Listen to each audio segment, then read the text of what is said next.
Hey, and welcome to I Am Just Game, the podcast where two best friends spill the tea, share the laughs, and celebrate all things queer life, love, and joy. I'm Hernando Del Castillo, coming from sunny Miami, Florida. And I'm Rashik Darnell, holding it down in Washington, D.C. We've been besties for over 20 years, and we're here to share our stories, your stories, and everything in between. So grab your headphones, pour out your drink, and settle in for a good laugh because we're just gay, and so are you. I should get in prep. Hello. Welcome back to I Am Just Gaying, where we are amplifying LGBT plus voices and celebrating those who are making an impact in our community. So, as many of you know, it is Women's History Month, and today we are thrilled, beyond thrilled, to have a very special guest with us who is doing incredible work in food justice and community empowerment. The very illustrious Paula Boykin, who is the founder of Paula's Kitchen Missions. She is here to share her journey, the importance of food accessibility, and how we can all make a difference. So let's get into it. Yes. So Well, we want to folks, welcome you, and we're so glad that you're here. You look amazing, by the way. Yes, you're giving me life right now. yes. We're so excited to have you part of the I Am Just Game family and that the I Am Just Game podcast. We're glad that you took your time to meet with us and introduce Paula's Kitchen Mission to us and the purpose and the impact that it's had on not only the Miami community and Fort Lauderdale, because you've done a lot for that community, but you've also done a lot in Georgia right now where you're based out of. So I think that Paula's Kitchen Mission is trying to go global at this point and touch every single homeless person. And I mean, tell us just a little bit about, Paula's Kitchen Mission. Well, Paula's Kitchen Mission is something that's close to dear to my heart. I kind of thought of it in the midst of a moment of uncertainty, right? And I was just listening to the voice kind of a God, to be honest. It was right after COVID struck. The U.S. Census came about. I had recently lost my job of 7 years and I applied for the census, got hired. After COVID hit, they laid us all off, literally into the hiring process for like 2 or 3 months, right? They called me back and they said, "Hey, listen, we saw your resume. We love what you are and who you are, and we want you to do a special project." This special project had to do with dealing with homelessness, basically. I was assigned to, as a part of a team, originally a part of a team, to count the homeless people who live in Dade and Broward County, to be honest. A lot of things shocked me. The first thing that shocked me is that this has been going on. How often is the census? Does anybody know how often they do the census? 10 years? Correct, every 10 years. Every 10 years they do the census, right? So this is data that has been collected every 10 years since the census began. Number one, the government knows these people. Number one, because we're collecting their data. Number two, they know where they are because they're giving us the information of where we can find populations, like, because they don't want you to just count one or two. They want to count them in the populace, right? Of where they are, right? Yeah. And more importantly, there's something they can do about it. Because during that time frame, they were giving these people hotel rooms. They were giving them food. They were giving them all types of resources that it sounds like we had it in the budget, right, to do. But after the census was over, that was cut off. And after COVID was over, that was something that was cut off to them. Like it was no longer something that the government felt like they can afford. So with interacting with so many people who of every, I'm going to be very honest, of every type of, from every walk of life, every culture, every ethnicity, every sexuality, of every type of every age group.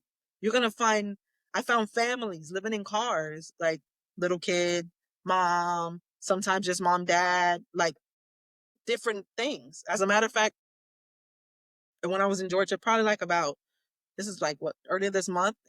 No, it was February when we did an event. I found a gentleman that was 33 and his mom who was 54, who was her both in the same situation. Like you're 54 as a mom and then your son is 33 and you're homeless. Like, how is that possible? So basically that's how it came about going back, I kind of got off track, but nonetheless, dealing with that sensitive situation made me feel like I was put in this position for a reason. I knew after the census was over, I didn't have a job, but I felt like it was something that was placed in my heart because I've always been taught to help people in need. If where God guides is what I find He provides. Yep. So right after that, I literally said, I'm gonna help these people. I'm not gonna sit around and wait for the government because they're not gonna do it. I'm not gonna wait for other people to do it. I'm gonna do what I can do, right? I know that what I can do may not be much, but whatever I can do, I'm gonna do it. So at that point, I decided I was gonna start the business, which I did literally within a month from there. Yeah, you did. And then, which was 10/10/22 was my anniversary of my business, starting the business right after COVID. And then until now to 2025. So that was kind of the start and the launch of the business. Mission has been around now for how long? Like 4 years, 5? We're going into our third year. Like on October 10th of this year will be our third year of Our business. third year. And And our we third year. spent, And then the first full year. Yeah, the first full without promotion, the first full year of the business solely funded it myself. yeah, you did. With the help of the Lord, to be honest, because at the time, in the first almost the first year, I wasn't working. Like I had lost my job with the census. I wasn't working, and that's how it ended up. And it just God just made the things flow. You were I'm making gonna them be very honest. sandwiches, It was girl. You were making them sandwiches for the sandwiches. people. Them Listen, when I was sandwiches, growing up, girl. a sandwich will save your A life. sandwich So will save your life. I remember going out there with you and be like, can I get another sandwich, please? Yes, you can. You sure can get another yeah, sandwich. so that's kind of how it started, and where I just felt like, and just seeing so many women, and with Women's Month being our focus right now, it struck a chord. It really did, because women are so much. Like they're not only we're nurturers, and me as a mom, I just feel like you just want to for me personally, I feel like it's my duty to take care of everybody. And I feel like when us as women are not being taken care of properly, or more importantly, taking care of ourselves, there's times I don't take care of myself, right? We're leaving things behind. Especially I'm gonna take it a step further and say the Black woman, like we are looked upon in many ways to be the support or be the anchor for everybody. And a lot of times we Well, don't you're look to the hub. ourselves. So I think Black women become the hub of family. You become like the right, the rock. Black right. women become a rock And of like the family, like the right. center that revolves around everything, everyone in the family. Absolutely. Because you're the caretaker, Right. you're the ones that you bring family together too. I know that's very big in you because you've always brought our families together all the time in different ways. And I think that you bring that into this organization when I think like just like I'm just gaying, you're building community also. Right. Absolutely. Absolutely. People who you would think that are not even associated with each other for whatever reason, they came about or they came together because of something that we did as a party or an event. And then you see these like a group of people or 2 or 3 people talking to you, like why are they even communicating? And then they just find a goal or common interest, and then they're having that conversation. And you're like, wow, okay, that was great. Yeah. So we're So glad yeah, that basically, yeah, I'm very proud of you.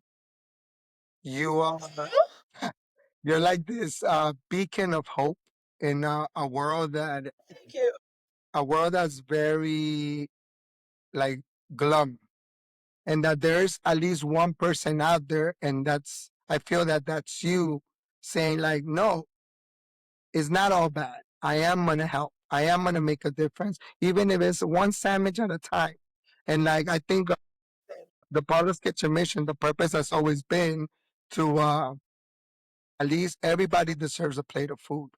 And I think that that's always Yeah. So yeah, definitely. So my hope for Paula's Kitchen Mission is my vision is that food is something that's a necessity, and it's an accessible food is a human right. And I feel that everyone should have the opportunity to be able to access food. Like, why is it something that they have to create a whole different type of situation? Like, why is it not humanity? Why is it not a human need or something that society or even the government feels is something that's humanly necessary. Like, why is that not a thing? Yeah, why That's the thing that Paula's has me confused kitchen or mission confused. have to exist? Yeah. Exactly. Why does Paula's kitchen mission have to be created when everybody knows that we all That need part. to eat? Well, I'll give kind of one perspective of why. So I think, as most people know, I'm here in Washington D.C., our nation's capital, where this food insecurity, this unhousedness has been a thing for years. I mean, I'm 43. I've witnessed it. I've been a part of it and in my youth.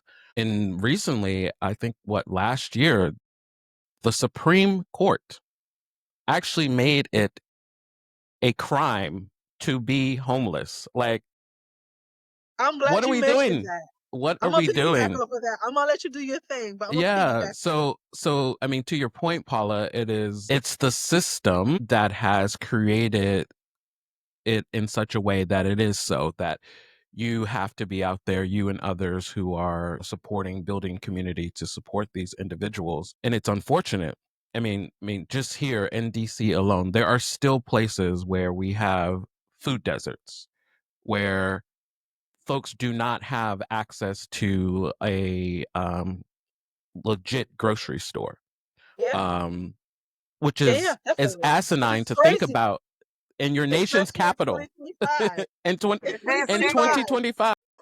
We're Like, there. why are we still doing this? Right. We're still doing this. Right. So no, again, hats off to you. Definitely want to celebrate you for that. Also, one of the things I did want to pick up on, and I'm just going to use a Malcolm X quote to highlight this, but the most disrespected person in America is the Black woman. The Yep, most unprotected person in America is the Black woman. And the most neglected person in America is the Black woman. yep. And we want to stop that. So that is why when we're talking about this episode of Women's History Month and highlighting those heroes, forget sheroes, but just heroes, Hey, Giro, yeah. exactly, heroes, you instantly came to mind, not only because of the love and light that you put into this world, but Thank you. because of your mission with Paula's Kitchen Mission. And we certainly want to celebrate you, and we respect Thank you you. and appreciate that. So again, thanks for being on our podcast today and sharing Of your course, story. thank you for having me. So, to piggyback off what you said about politics, right? Where you talked about the Supreme Court, because I work a lot with the city of Fort Lauderdale, Miramar, of where the Paula's Kitchen Mission came from. We had a whole 2 weeks worth of meetings with court, with community leaders, with people like myself who contribute to nonprofits or who have businesses or organizations that help these people to kind of figure out how we can kind of spearhead or get a gain on before, because this we know this was coming, right? For Florida, I'm going to talk about, because on October, I want to say it was like the 15th or the 17th, is when DeSantis signed into law for Florida to make that something that was going to be implemented. Because at the end of the day, even though the Supreme Court signed on at the very beginning, different states have to, you know, have their own programs or co-sign or say they don't want to do it or whatever the case may be. And Florida was one of those first states that said, yeah, And I think being homeless Portland is, and Oregon yeah, was another place. yeah, a lot of places where you find those were the first states that said, yeah, we're on board with this.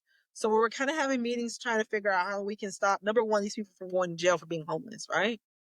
And then number two, how we can support them once they're incarcerated. And number three, how we can help them before they even get to this point, right? How can we help them before? So these were the meetings we were having from the time that it was signed for Florida up until more recently, where we were trying to figure out situations for them. And it was, I'm not going to say it was impossible, but these meetings were hairy. They were very, very like, how can we do this for them? And it felt like the cards were stacked against them, I mean, the cars right? have Because they always are been, the cars have, bro, in Florida, a cars are marginalized community. always Yeah. stuck against the minorities here, and people, Yeah. brown, black, skin and like people that are minority, people in these high positions do not understand what it is to be a paycheck away from living in a car. Because not even a whole paycheck. Like literally, we're already there. Because I'm gonna talk about myself personally.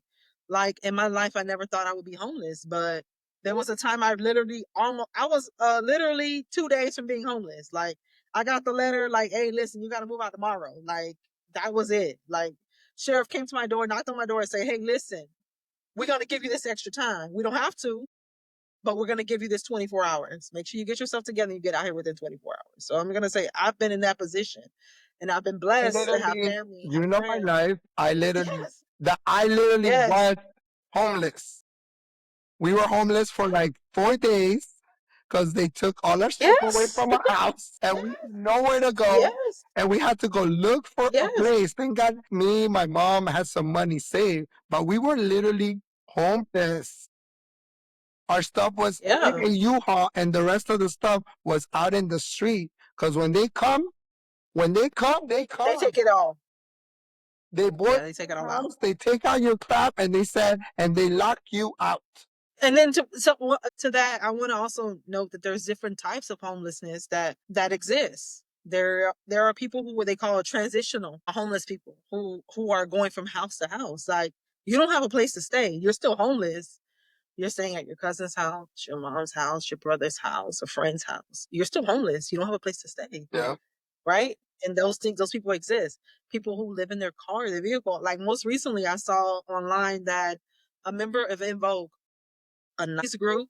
Oh, yeah, I saw that too. That I love. That I love love them Invoke, both. right? I love them both. I love Invoke. And one of the members was saying how she has been living in her car for like 3 years. Imagine. Which is crazy.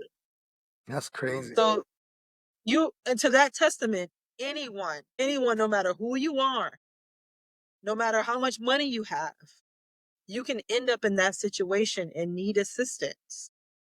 So Yeah. that's the testament to that. Absolutely. No, that was Don Robinson from In Vogue. Yeah. Yeah. She was saying how for the last, I think she said 3 years. 3 years. Yeah, 3 years. That she had been living in her vehicle, which is, if you were to see her on the street, right before this story broke, if you saw her on the street, if you saw her somewhere, you would have thought, this woman's like, you had no idea. No, you would have had no idea. Yeah. You would have had no idea that she was going through this or that she needed assistance. Yeah. And I think that's another thing. it's a lot of shame in being homeless. There's a lot. I was a whole homeless in Tallahassee for like 2 weeks living in my car. And I didn't tell anybody. Because there was a lot of shame in what had happened and the circumstances for me sleeping in my car in Tallahassee. And I was afraid to tell my family who would have completely brought me in. But I would, me or Rashik included, right? Everybody would have opened the door for you to come into the home. But So people you didn't were understand about domestic violence and how I was in a very bad place in a relationship and the abuse and the and so I remember part of this story because that is when I hopped my ass on a plane. It's like, oh no, girl, we're not doing this. Get your ass up on out of here. Get your ass in this place and get your shit together. Not on my watch. I feel like what she did was so brave because, like, I feel like as a woman and as a Black woman, right, we have a certain standard we have to uphold, right? Sometimes pride gets in the way of common sense or whatever other things. And you're like, you know what? I don't need no help. I'm able to do this, right? I'm a strong Black woman, right? Listen. Yeah. Women, it's okay. It's Exactly. all right. Yeah. Let people know you're going through things. There are people there that can help you and allow them to do that. Things. Let people know you're going. And let them help you. It's so hard to, trying to be a strong Black person or a strong Hispanic person or a strong any person. And when you know you're kind of like, you're always the strong one, you're the person that is so hard to say, help me. Help me. You are supposed to be like the strong one in the family. So Right. hard to stay Exactly. healthy. And that's another reason why I don't I try not to unless I get permission to show people's faces. Yeah. Yeah. Because I feel like it's more because I don't want to highlight that time in your life.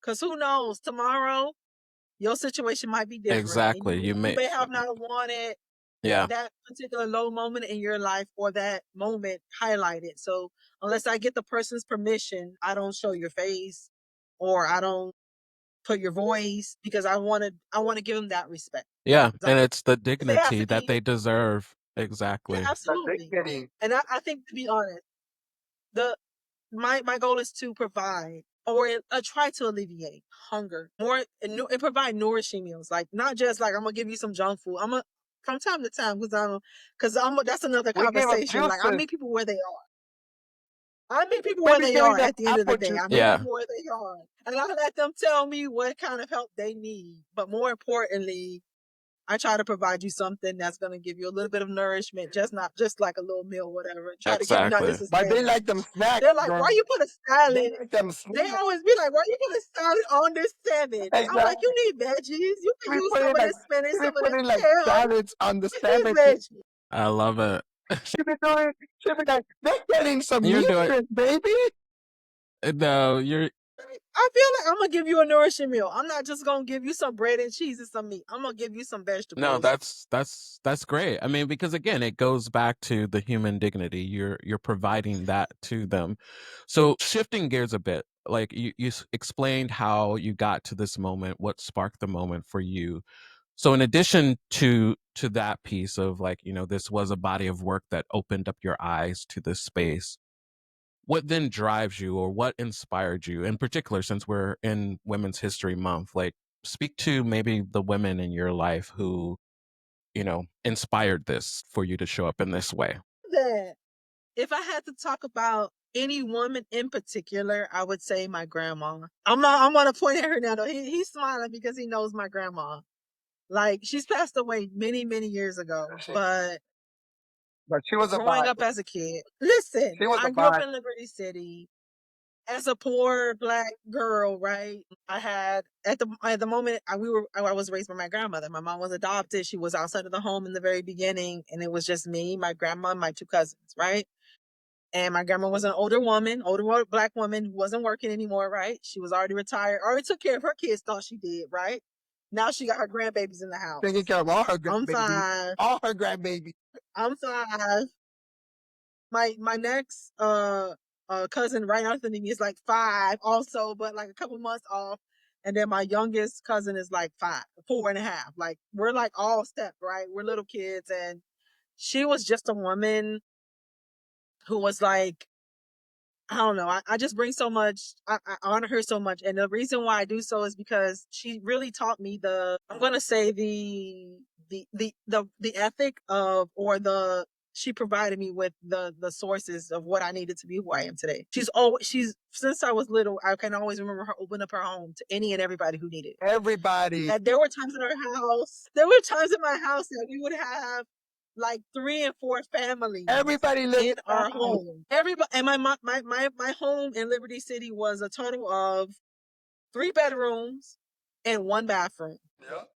That was a whole house. Probably There about wasn't a big 1,200. bedrooms. Let's not talk about like It wasn't about it was 1,200 like square feet. little bedrooms. Yes, listen. So that was kind of what we dealt with. We had that little home, and anyone who needed a place to stay, she would give it to them. Or No anybody questions that asked. She would anybody never that the ask for police was anything in chasing. return.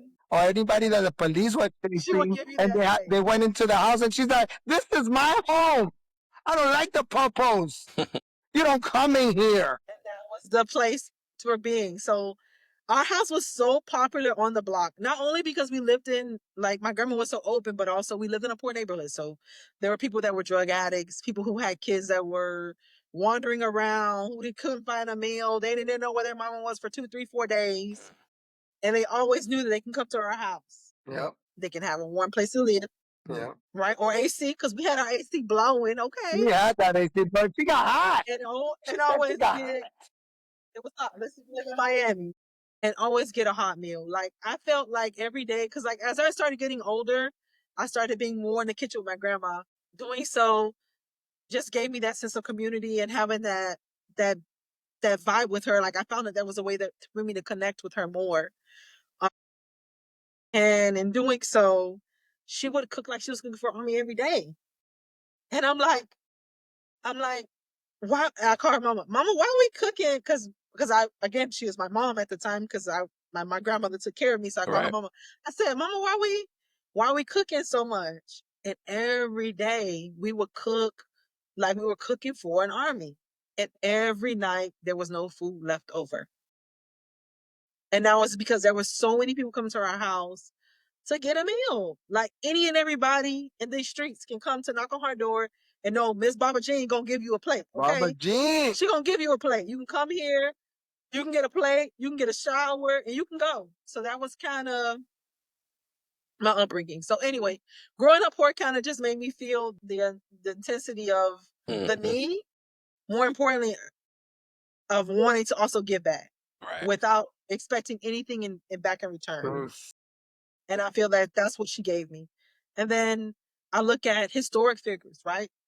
I look at Marsha P. Johnson. I'm like, wait a minute, wait a minute. I said, hold on. How is she overlooked? Right.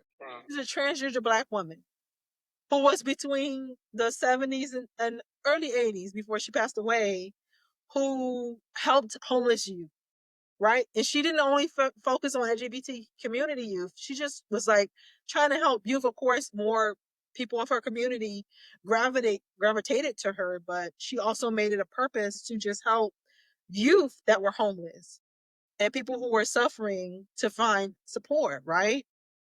And then I think about I told you my grandma who like she just fed the whole freaking community, and I was like, what? Why are we doing this? We don't got no money for ourselves. We're poor. Like in the very beginning, I didn't understand. I didn't understand it. I'm like, I was a little bit more selfish. I'm like, why are we giving away our food? Right. Like, But why are we uh, out here giving we're away things we we're need? 6 people. Exactly. And to be honest, to this day, like even before, I like now I'm a single, like I'm a mom. Well, I'm still a mom, but my kids are out of the house. But to that testament, taking on my grandma's thing for Paula's Kitchen Mission, and also providing to my family and my kids, like for Mother's Day, probably about 2 years ago, my Mother's Day was like 15 gifts from different kids in my neighborhood who just felt like I was a mom to them, and Mm. they blessed me That's with amazing. gifts and cards and flowers. And it was, even to this day, I still connect with those kids, which were friends of my daughter or kids that I interacted with in different things, and or just making sure that I always overcooked. She cooks just like her And grandma. then again, She cooks just like her that's what I'm saying. Like grandma. She be cooking for like I cook 20 very well people. and I overcook. I'm still struggling with trying to make a meal for one. Somebody help me. And that's Why the is reason it why order I always food got a here? plate. Like I keep takeout containers in my kitchen so that like on some days, like number one in my car, I keep a box that has water and like non-perishable snacks, granola Mhm. bars, water, things of that things, right? But then on days that I know that like on a Sunday I love to cook because I'm like my grandma, I'm over cooking. I'll make a couple plates, and then like I know there's like a couple places here where I live in Georgia, I'll drop a plate. So then they loved it. They'd be And like, "What you people got today, Right. baby?" in her house go straight to the kitchen. They don't even say hi. They literally go all the way You to the saw it. kitchen to see what's cooking. Right. No, that's awesome. And I guess Yeah. I think that's a common experience in the Black household because I cook as well, and like yourself, I have to keep to go containers. Like I'm a whole single man, and I don't know how to not cook for, like you said, It's in our blood. it is We in our don't know how blood. to could not cook for a crowd. I'm work. Exactly. Yeah. What We don't know how to do it. we gonna work on it for each other. We gonna help each other out. But We that's don't why I know have how to friends. not I cook. don't cook, but I have friends that cook. So I have you and I have you because I do not cook. But you guys cook. Listen, We're I gonna work don't at know how to not cook for a crowd. I'm working on that to this day. My grocery bill is still through the roof, and I'm like, how is it possible? I'm How? in this house Right. by myself. Right. So I'll give you one secret that I have tried that has helped. Grocery shop for the day in the meal versus the whole grocery shopping for the week. But here again, this goes back to the conversation that we were having earlier. I recognize that that is a privilege. Not everyone can do that because my grocery store literally takes me 5 minutes if I chose to walk to that particular grocery store. There's other people who don't have that luxury. I'm not even going to call it a luxury, that necessity that we all need in freaking life. Yeah. So yeah, I do want to recognize that that is a privilege that I do have, but that's a secret that I'll Food share. desert. Yes, Yeah, let's right, talk about food desert. right, So right. growing up, I didn't know that I was in a food desert. Mm, And it was not only the food desert, it was also the time because I'm an 80s baby. So we didn't have Uber, we didn't have Lyft, exactly. right? We had taxis if you can afford it, right? Taxis, or what was the other thing that it was like before Uber? It was like the guy who used to stand outside of the grocery store and offer a ride. Yeah, Like, people should, yeah. you know what I call him? Do you need a ride? You need the Exactly. You need a ride. ride, man. You need the You need a ride. ride, man. Trust me, I know. I know. You see, we connected on a do you need a ride, You man. need the Okay, Yes. so ride, sir. before you had Uber, before you had, because you can't go to on a grocery, you can't go on a bus, No, you can't no. go on a train, you can't to do grocery shopping. It's just impossible. Right. And if you're a poor person living in a poor neighborhood that doesn't have a full grocery store, yeah, we had convenience stores. That's These a convenience corner stores store. were set up to tear down our communities. What do they sell? What do they sell? They Liquor. sell tobacco. They sell alcohol. They sell junk food. They don't have no fresh produce at And all. if they You can't did, it cook was like lettuce. a 5-day-old banana. Days old that you can't even do nothing with, Right. right? So we were basically set up for what up? Basically set up for Exactly. failure. But they You had those can't cook hot a fresh meal. sausages. Those things were good. Oh, hot sausages. I hear Get sausages. out of here, mister. High blood pressure. All right. Don't come with that. Like you trying to get us back into the You're trying to get whatever. us canceled. Come on. All the things associated with that, right? So we didn't really have. We were in a food desert. Yeah. So Closest this is grocery reminding store. me of, and I always bring her up as a reference, and I'll bring her up again because, again, we're celebrating Women's History Month. But Kimberly Jones, for anyone who have not heard of her, go YouTube her clip of, she's giving the analogy of how the system is stacked against us using the game of Monopoly. And that's all I'm going to say. Hey, This. see? Yes. I saw this. Yes. Okay, I'm gonna leave it at that. Look at that, folks. It's a worth to like. It's worth Yeah. it. Like I saw it and it was worth it. So We'll add it I in the notes of this episode because absolutely. yeah, it is literally what we're talking about describing. It's like Yeah. the system So because it's a compounding issue. If you don't have yeah. good food source, how can you be awake and spry when you go to school to learn? If you can't learn, how can you then get that job or go on to college if you so choose? If you can't Or get that healthcare. job or Yeah. healthcare, if you can't get that Like job, how are you if you have gout? right, Like if you exactly, right, if and you then have that feeds diabetes, into the criminal system. So it's all a compounding issue here that we're talking about. these things are all Didn't you interconnected. guys, guys, there's no more racism? Didn't you hear that? You know what? Hernando, don't make me beat you up. Get out of here. Don't make me beat you I heard up. it the other day. There is These no things more are racism in all the United interconnected. States. And that's the thing that has me so annoyed. It's Stop. like healthcare, education, food insecurities. Those things are all interconnected Yeah. with, and more importantly, this is something I wanted to mention is that the thing I was talking about earlier about Ron DeSantis, how Mhm. people feel like, oh, I only vote for the president. No, Baby, local elections matter, baby, no, even down to your what do they call them, the dog catcher. listen, I need you to go out. Your Yes. sheriff, your Supreme Court, your aldermen, your congressmen, your governors, all of those, your judges. Yep. Those are the people who make decisions in your everyday life. And if you're only voting during the presidential election, you're doing yourself, your community, your family, your culture, whatever you stand for, a disservice. I need you to go out and vote Florida. True. April. Go out and blow. Y'all got an Come on. upcoming election. Florida, y'all Exactly. got an upcoming election. All right, that might flip it. Okay. Florida, go Yeah. out and vote. Flip it. Go out No, and we'll vote. have to get those details from you. So again, we can add that to the notes because this Make is sure I what add this is that. about. It's about building Like community, this. making our community aware, and we definitely appreciate you for that. So no, this is again great work that you're doing. I guess a question that I have for you is beyond, like the act of service and you sort of honoring your grandmother, your ancestors, what else do you get out of doing this work? To be honest, I'm not looking for anything other than just being of service. I feel like as a human being, to be honest, because I feel like sometimes we used to put things into sections, and I feel like what I'm doing is the work of just being a human trying to help out another human, to be honest. That's it. Nothing more, nothing less. There have to be no strings attached to anything. It's just that I'm just looking to help other humans because I know that I've been in situations where if a person helped, even just a kind word or gesture was helpful. So to be honest, I'm looking for nothing else in return. Just helping people. And sometimes we are giving Gotcha. that. We're all We're giving that in Paula's Kitchen Mission. We are giving kind words and gestures because some people just need to hear, like, it's okay. It's okay.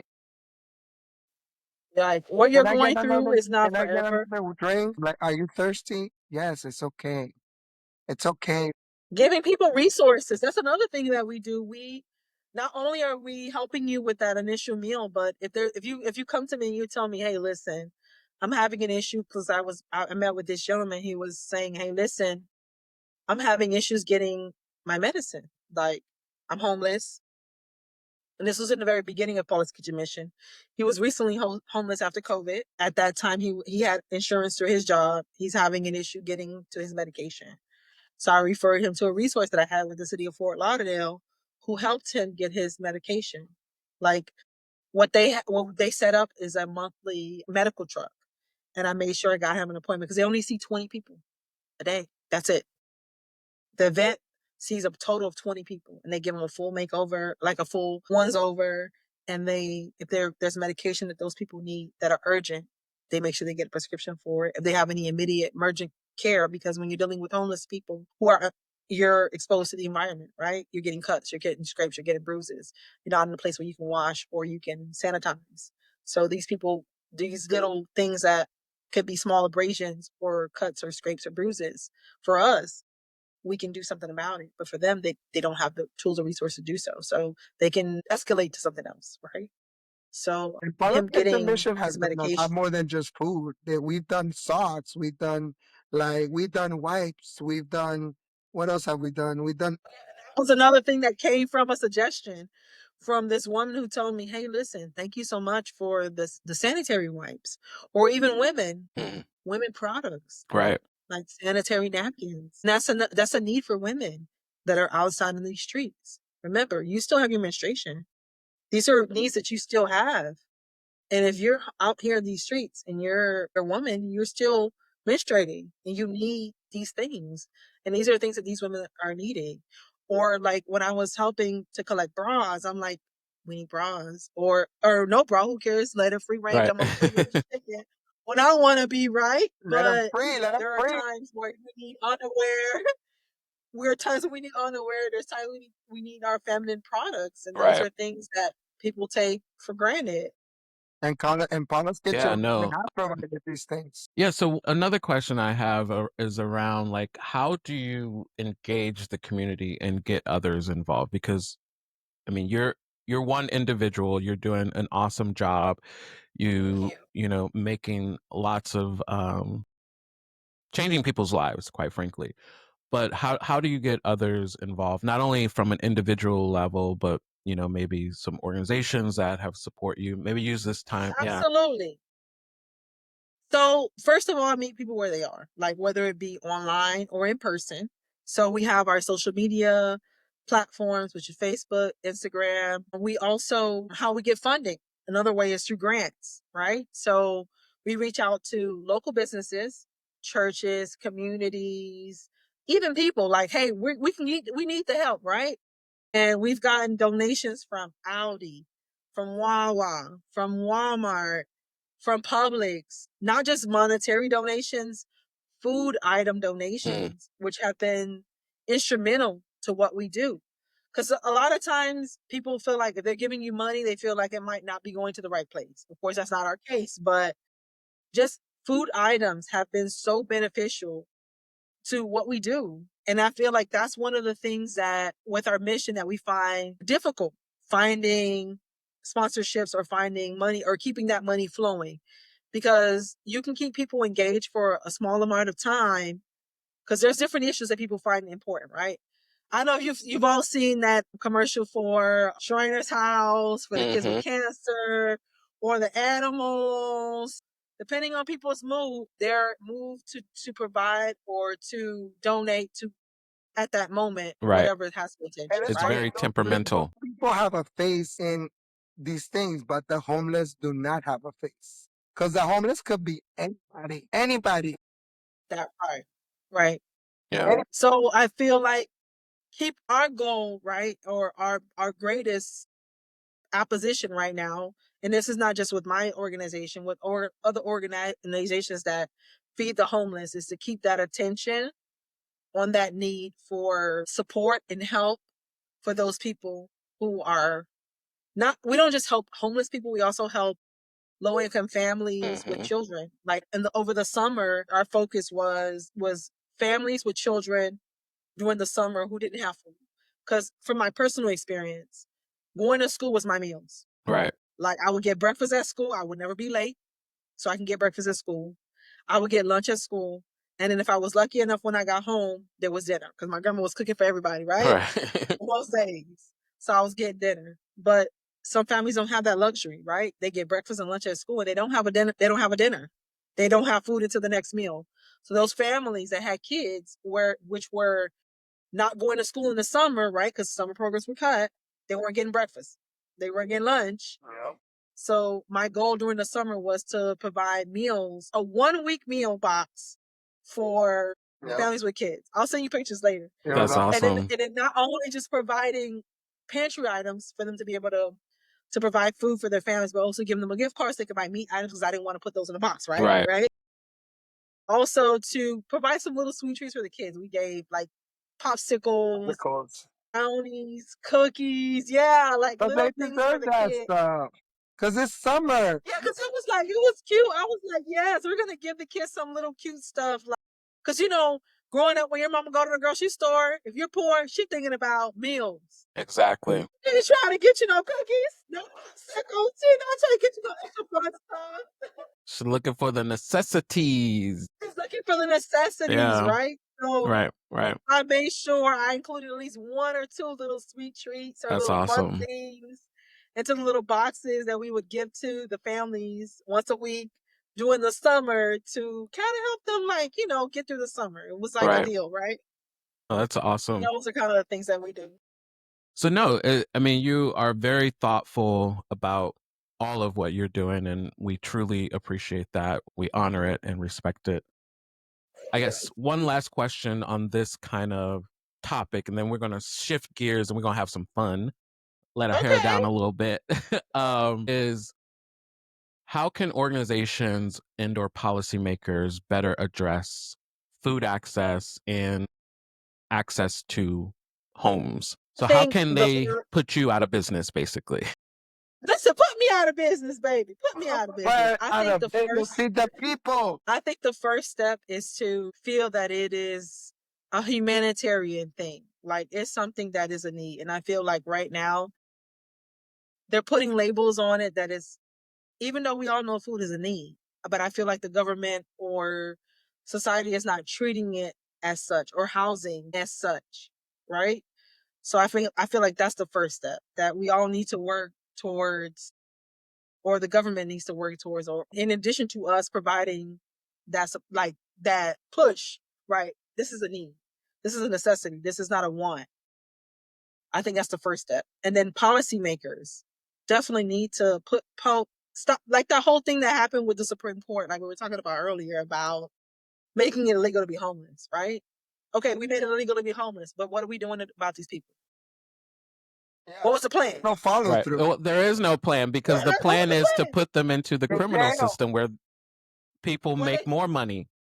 where they Yes, can get free labor. That's another exactly. conversation for another day, baby. I see you, Yeah. right? And then I'm gonna put some stank on it, right? Yeah. I live in Georgia now, where living in Florida, I never saw this, but living in Georgia, I saw where they have people who are less than a year. They have like 6 months to like a day left in prison, where they put them on the roads, where they're cleaning, they're picking up trash around the streets, like all that things that the government Free usually labor? hires. All that free labor? All that they usually hire, and then that's the part. You know what? Don't even get me started Yeah. on the All that free Constitution where labor? it's okay. Listen, where it's okay if you're a slave, right? Or constantly like Right. Right.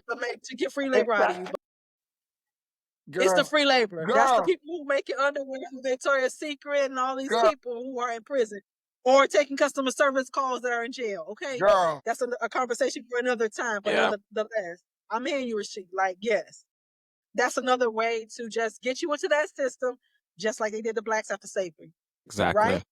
What did they do to us after slavery? They made it illegal for us to do certain things so that way they can get us right back into the system, right? Exactly. It's a I mean, you system. It's guys couldn't systematic, vote. Right.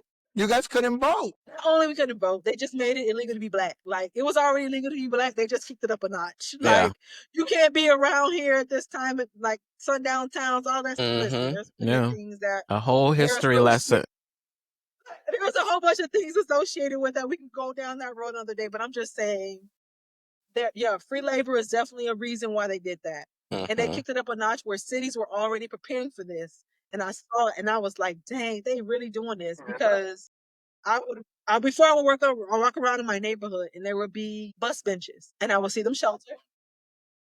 And I would see, okay, I would see them homeless people hanging out. Would go by there, give them a snack, give them a bottle of water, be like, hey, girl, hey, whatever, right? But then I saw when they started building new ones, they started putting up metal poles or Yes, even in bars between the bench. in So between. it was divided so that you can't lay or be comfortable as a human being. It's like, what the fuck You are we get what doing here? No, Yeah. I get it. I exactly. mean, literally, this is happening right out my back door. I mean, I'm pretty sure anyone who's listening in the United States, they can Everywhere. open up the Everywhere. door and they see it.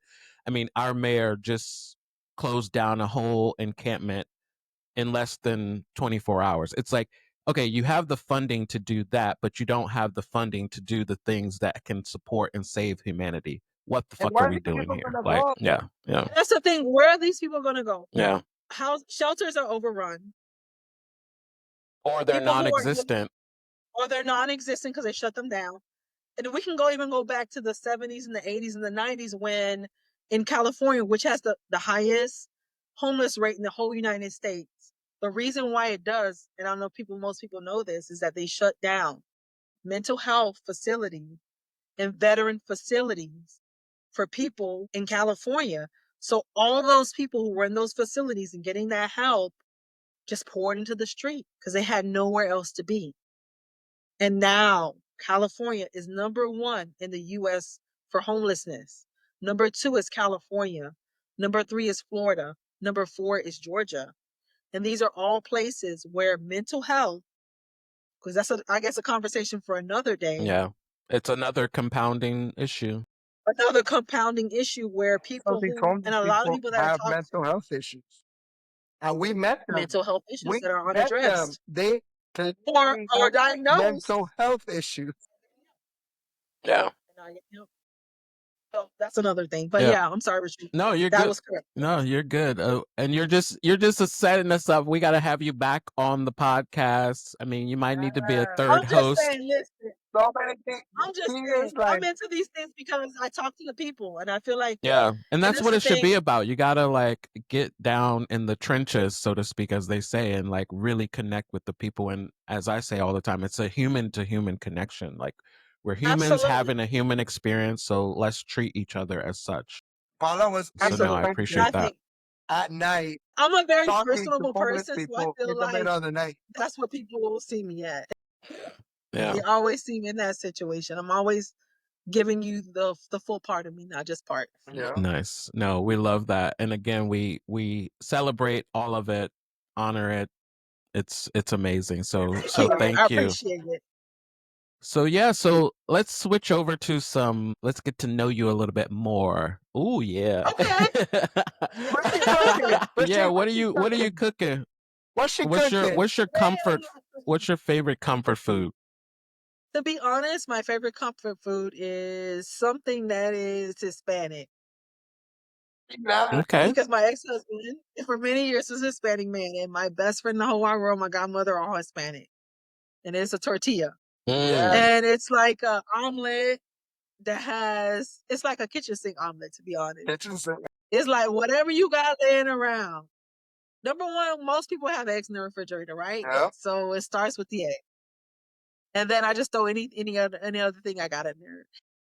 She loves an Onion, omelet. peppers, whatever else I can find in the kitchen is gonna go in that omelet. Okay, Nice. mushrooms.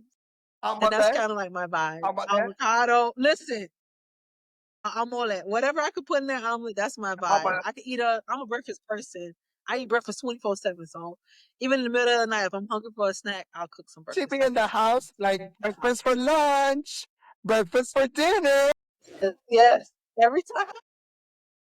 What's your favorite snack? My favorite, if I had a favorite snack, it's a guilty pleasure. I'm a pork rind kind of girly. Okay. Okay. What flavor? Barbecue flavor. Okay. Barbecue flavor. I like a more smoky, less sweet flavor, but Do I'm a you pork add rind more fan. to it? Because I have seen people add hot sauce on. Hot sauce. Listen, hot sauce to it. It gotta go into the mix. I gotta put my Tabasco in it. But there's only one kind of Tabasco I could put in there. Y'all know what kind of Tabasco that is I gonna have be? no idea. What is it? Louisiana hot sauce. Louisiana. Okay. Louisiana hot sauce. Because it has that little vinegary twang to Okay. it. I get it. So I throw that in there, and then it's a movie. Like, I'm gonna eat them pork rinds, and it's gonna be me. We gonna listen. God runs in my family, but so far it hasn't touched me yet. Paula put bacon on everything. She be putting bacon everything. Bacon and butter. Bacon and butter. I love it. It's the secret to any recipe. How many sticks of butter have you used in this kit? How many Thanksgiving. sticks of butter, man? That's a Thanksgiving.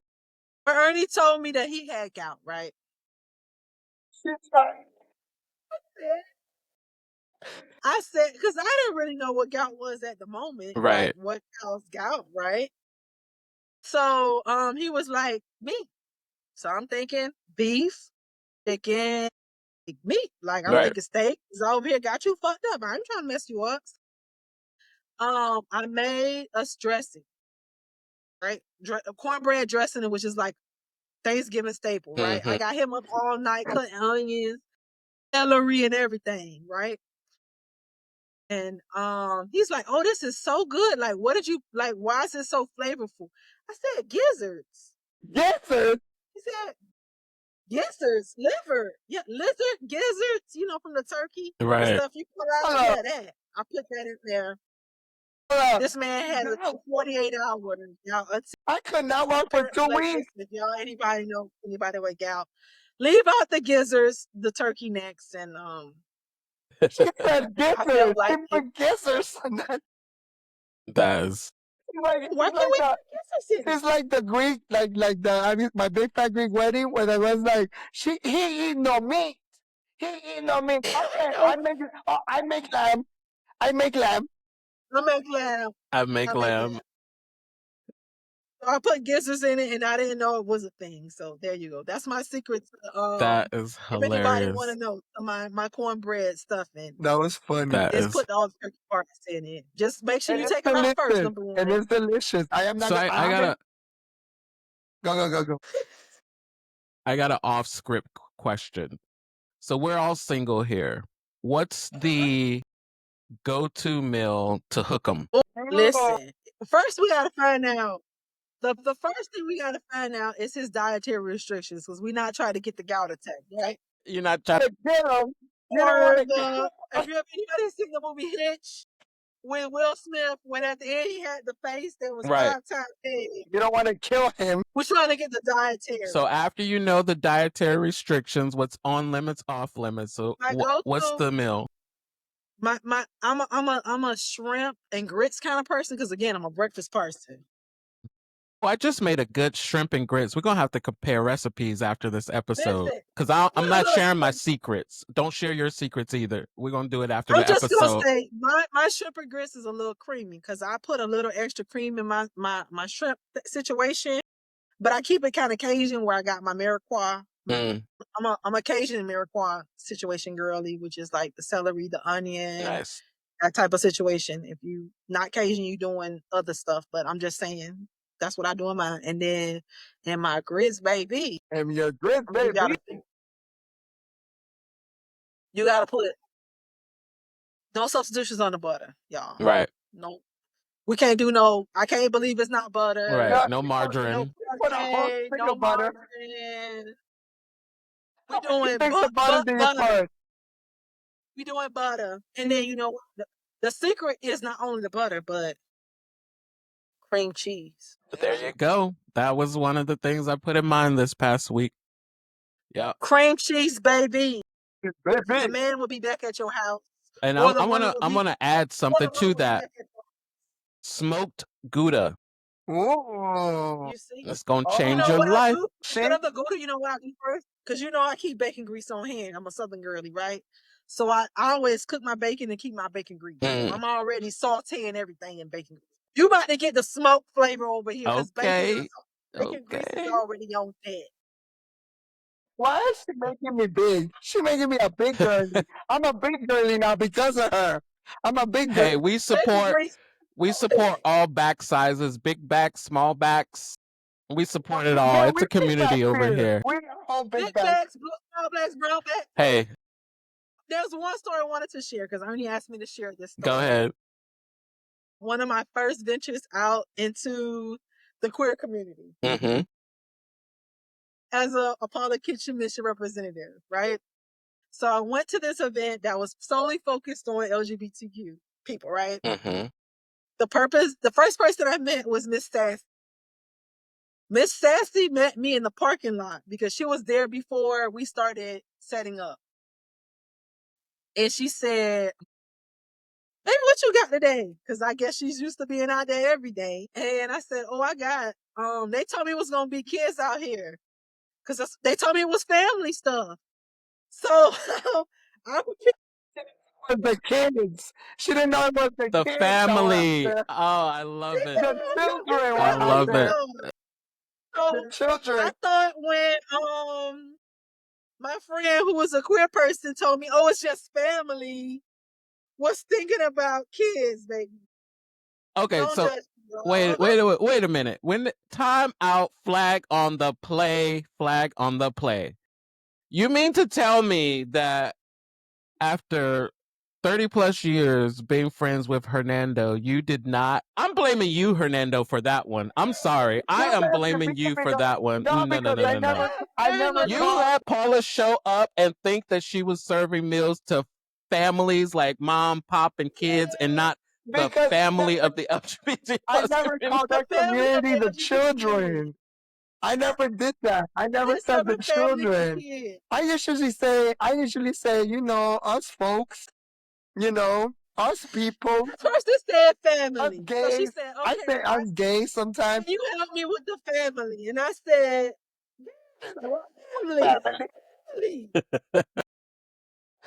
I was giving out meals to families, right? I So I love had that. to make some special meals for adults and special meals for kids. And then I made extra meals for the kids because I know dealing with children here, like, "Oh, can I have another Right. one?" Or, But you weren't lying about so that.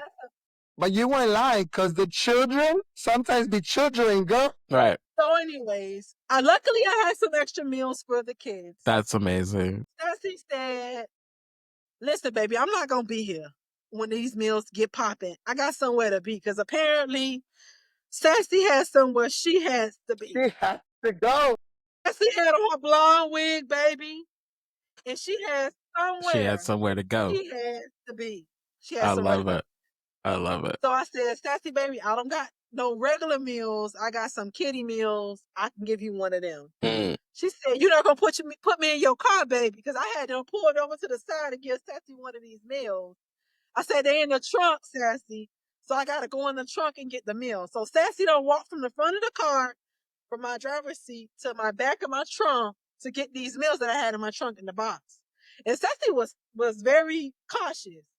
I'm saying, because I'm sure she had a reason to Right, be. exactly. So she's like, you're not going to put me in here, baby, and kidnap me. I said, I'm gonna give you this meal, mama. So I get in there, I get her the meal, and it's I'm giving out Lunchables for the kids. It's a whole Lunchable, It's a a PB&J nostalgic moment for us. a Capri Yeah, Sun, right. and a bag of Lay's. She was like, And we appreciated it. PB&J.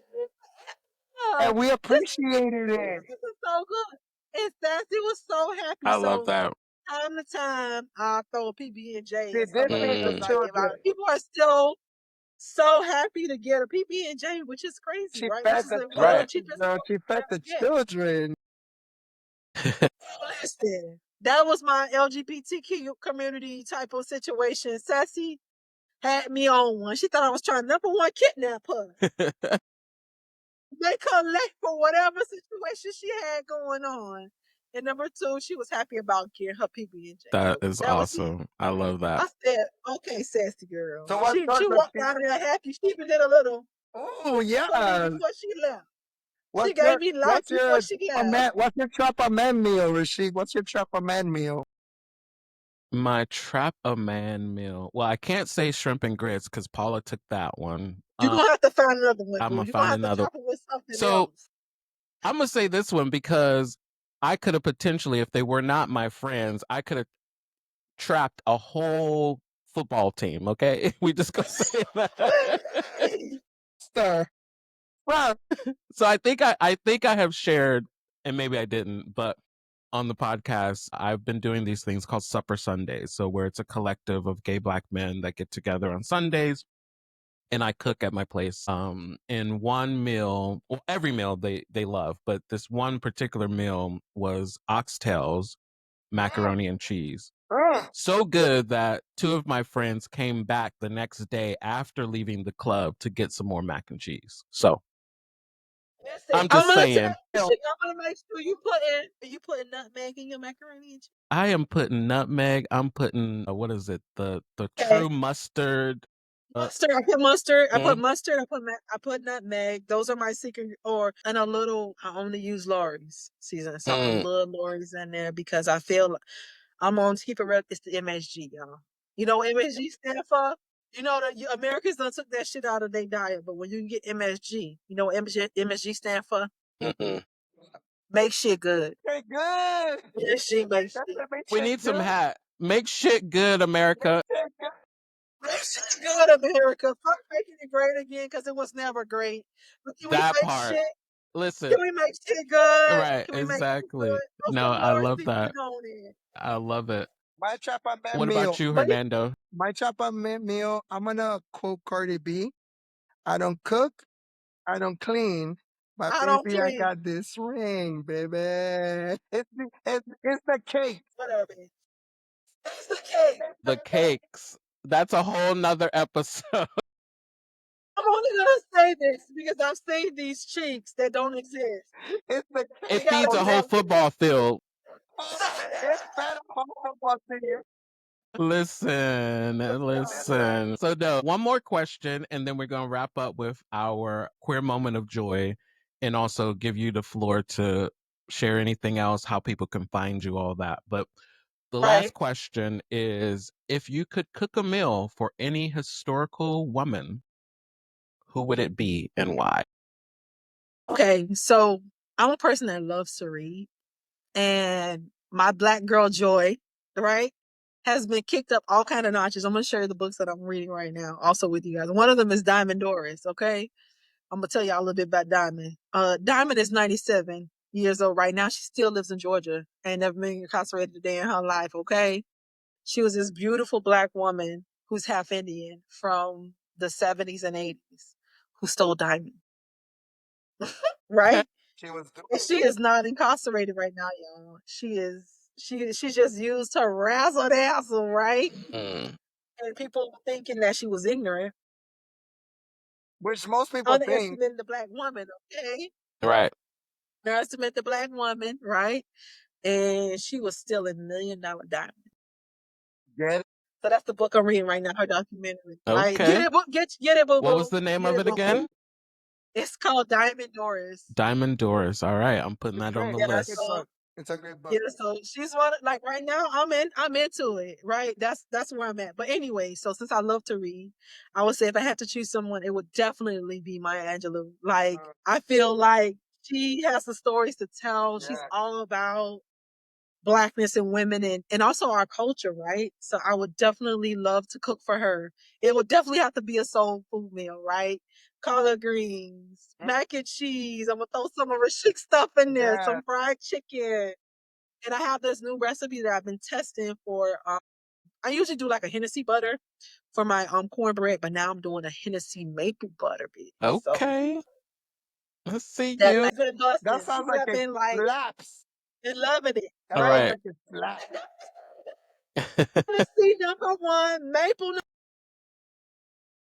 Like that's and some then black just because people I butter want to right hear her there. tell That's her some black story. people butter. I want to hear her tell the stories that she didn't tell to the public. I would want to hear Mm, the I real, love because that.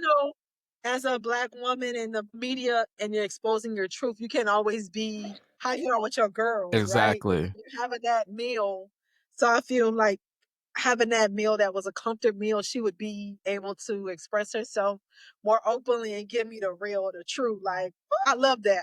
I would love to hear from her, and her poetry is like phenomenal woman. Like I feel like she's like the essence of beautiful brown embracing Yes. our culture and Loving also women. yourself. I think she really emphasizes about loving your blackness. Loving your blackness. Yeah, Right. phenomenal. That's Exactly. that was the first person I've ever heard to refer to a black woman as phenomenal. Mm, Phenomenal. Why are we so phenomenal? Because right. Why are Paula we phenomenal? Denise Boykin is phenomenal. All right, get out of here. Get Phenomenal. out of here. You I'm are just saying that she made me feel phenomenal. And just no hearing her speak those words and saying her blackness and her beautifulness and her just ownership of it all, right? Even though her of adversity, right. she just owned it. It's like I'm a phenomenal woman, I right? love that. That part. That's I awesome. love it. I love it. I love it. So yeah, so now we'll go to in our segment a queer moment of joy. I'll kick us off. And actually I'm bringing up somebody who we was a queer moment of joy again, but he deserves it because he's the fucking bomb. And it is Oh, my friend and author, Alan Wells. So the first time we brought him up, he wrote a children's book called It's Pride, Baby. Mhm. This book, which connects to this episode, like my friend is fucking phenomenal. It's called Dante Plays the Blues. It is authored by Alan Wells and New York Times bestseller illustrator Shamar Knight Justice. And it's a book that talks about the tender and heartwarming of a boy affected by housing insecurity who learns the power of expressing his wow. feelings That's, through music. That's Like, awesome. come that's on. That great. is amazing. Queer moment of joy, Alan Wells. Wells, I'm gonna look that up. Yes, definitely. Yeah, Oh, we'll talk offline because I see a connection there. okay. Yeah, definitely. What about you, Hernando? And then we'll give it to My Paula queer to wrap us up. moment of joy has been this week. I mean, listen, my party's a turn up. So it's my birthday week, my birthday month. So Yes. my birthday landed on 10, Yes. and I turned a whole 44, and I was supposed to travel to Portland, and it like got canceled last minute. And I thought, man, my birthday's ruined. And all of a sudden, I get invited to be on a yacht in the middle of Okay, Miami yacht. on a yacht. I got invited to be Oh, on a yacht. Girl, it was a yacht. oh, It was a whole yacht. And they surprised me with all these friends of mine. And they all like, I was in the middle of Key Biscayne, which is where all the boats like usually dock. And they brought me out of the downstairs and they sang Las Mañanitas to me with 2 cakes. And I was like, my God, That's awesome. my God, my God, That's I am amazing. so Definitely. lucky Definitely. to be alive You definitely and be are. You're singing and blessed. be Yeah. queer and be here. I have community. Exactly. Yes. I have community. So I'm very grateful for that. So that was my queer moment of joy this week. Awesome. And what about you, Miss Paula? Let us know what your queer moment of joy, and then also let us know anything else that you didn't get to cover and how people can find you on all the socials and how they can support you. Yeah. Well, I'm gonna give you information where they can support me, like, or support Paula's Kitchen mission. It's not me just supporting our mission. We have a Facebook page, which I'll make sure you have. We have Instagram. We have a PayPal where you can donate. We also have a what else we have? We have a GoFundMe where you can donate, and that helps towards everything that we do weekly, monthly, daily, holidays. That stuff all goes directly to service to whoever we help or whatever our mission is. And then in parting, right? I would say, as a world, as a human race, right? We have to just be vulnerable, right? And know that how we support people, we need to, number one, meet them where they are, number one, right? Number two, listen to what they have to say. And number three, don't wait for everything to fall into place, right?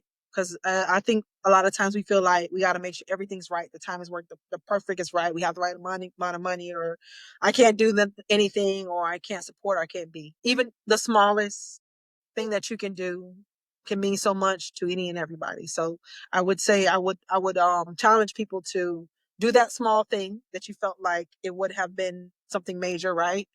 There's been times that the person in front of me at Starbucks they bought a tea, $3.75, right?